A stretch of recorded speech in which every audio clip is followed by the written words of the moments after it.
The views expressed on the Jerry Cahill CF podcast are that of Jerry Cahill and guests, and not necessarily those of the Boomer Esiason Foundation. Nothing on the Jerry Cahill CF podcast should be considered medical advice. Such advice can only be given by a physician who is experienced with cystic fibrosis. The Boomer Esiason Foundation, Jerry Cahill and guests cannot be held responsible for any damage which may result from using the information on this podcast without the permission of your medical doctor. You're listening to the Jerry Cahill CF podcast presented by the Boomer Esiason Foundation and jerrycahill.com. Welcome to Jerry Cahill's Living, Breathing, Succeeding podcast series. This show, CF Life After Chronic Rejection Post-Transplant, was made possible through an unrestricted educational grant from Genentech to the Boomer Esiason Foundation. Today we'll meet Katy Starck-Monte. Katy is 34 years old and lives in Queens, New York with her husband Joey and their 10-year-old Shih Tzu, Chloe.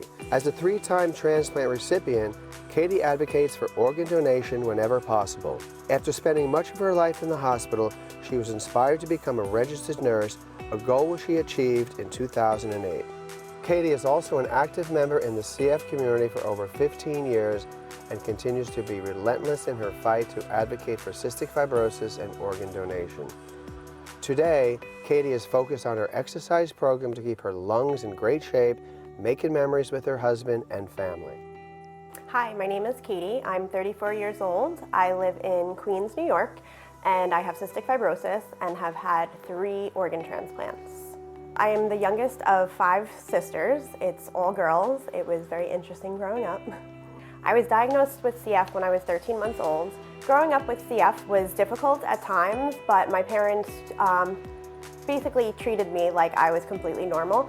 I still had to do everything that my sisters had to do, and they were completely healthy. I didn't use CF as an excuse. I went away to college. I went to Mount St. Mary in upstate New York. I graduated and decided that I wanted to become a nurse, so I went to nursing school after that and became a nurse in 2008.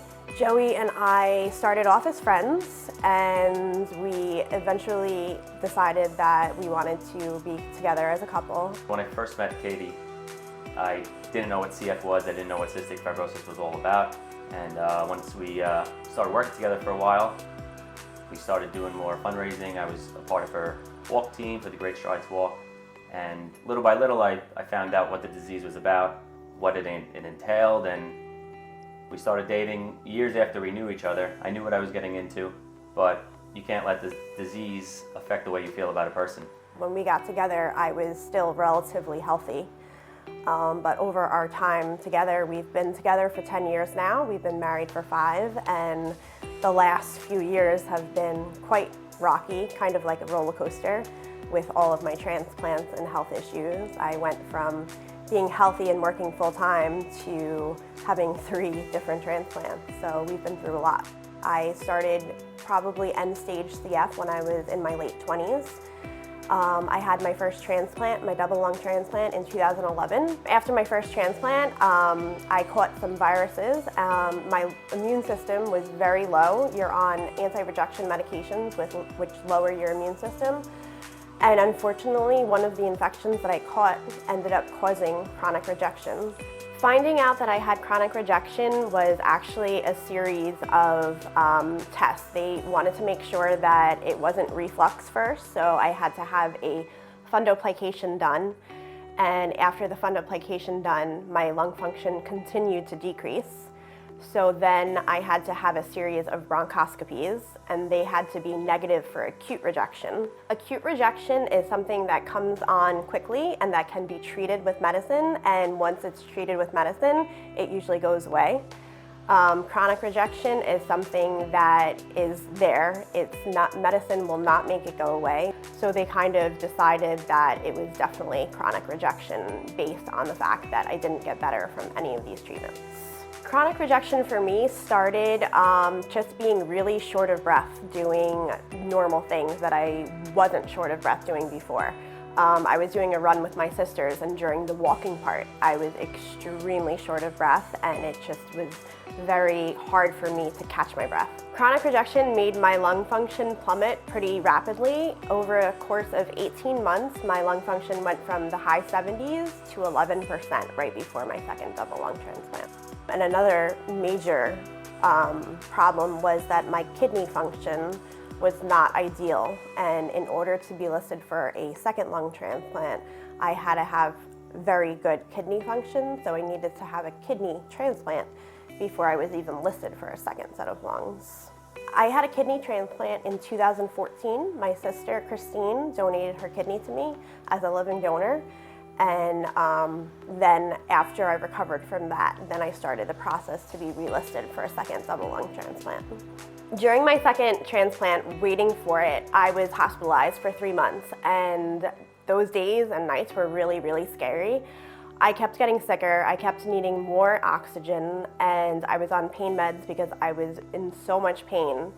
I really didn't think that I was going to survive until the call came. I was so scared, in fact, that I had somebody from my family or my husband Joey stay with me every single night because I was convinced that I would probably pass away during one of those nights, and I didn't want to die alone.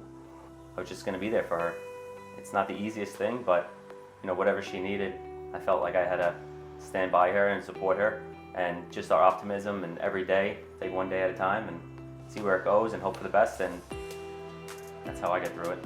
Becoming a nurse was probably the highlight of my life. I felt so proud, and I was really, that's how I defined myself. I said, I'm Katy, I have cystic fibrosis, but I'm also a nurse. I have this great career, and I've overcome my battles, and now here I am after transplant. I felt great, but I couldn't necessarily go back to the career that I loved because it was just too risky. But I make sure that I do my best around the house. I make sure my husband has a good meal when he's not working. I do the grocery shopping. I do as much as I can to feel useful, because not working is very hard, and it definitely makes you feel like less of a person. My new lifestyle post-transplant is basically, it's not about my career, it's about living every day to the fullest and enjoying it and being thankful and trying to keep as healthy as possible. I know that my life can end in a second, and I think that I just have to be as grateful as I can for each day and know that I've done the best that I can at the end of the day. Katy and I want to start a family. We both have that goal, and it's a common goal of ours, and there's positives, there's negatives. Kids are known to be little germ factories, and for a post-transplant patient, that is very risky. It's scary. Will I be there for a child for her high school graduation when they get married? I don't know. But also, nobody knows what their future holds. I think that my entire life I've lived and have tried to be as normal as possible, and I think that that is what we're doing now, is we're trying to live without the fear of what could go wrong. At the end of the day, after having 3 transplants and having to give up my career, I still have an amazing life. I get to be married and wake up next to an amazing husband. My family is probably the biggest supporters of me that you would ever dream of having, and at the end of the day, yes, I'm alive because of donors, and even if it's just another month, 2 months, years, I'm alive, and I want to cherish every single day. I'm breathing deep, and honestly, the days that I feel great are better than any days pre-transplant.